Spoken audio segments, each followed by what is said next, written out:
Ala eh! Ala eh. Ala eh. Ala eh! Ala eh. Ala eh.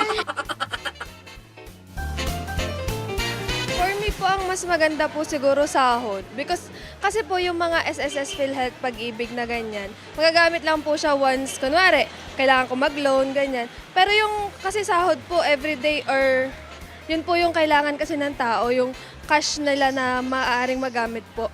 Para sa akin mas makakatulong ang dagdag sahod. Pag kasi dagdag benepisyo, parang pagkakaunti naman sahod mo, pag sa benefits di mapupunta, okay naman yun. Pero mas gusto ko yung dagdag sahod. Dagdag sahod po, yung benepisyo dadagdag din. Dagdag sahod po. Para pagka dagdag sahod, malaki yung kita, tapos para sa family. Ay di sahod. Kasi pagka benepisyo, good for dalo lang yan. Senior usually. Eh di kami naman ipaano. Hindi pa naman kami senior. Dagdag sahod. Para na rin sa pamilya, malaki-laking tulong na rin yun. Ay mas maganda ang dagdag benepisyo. Yun.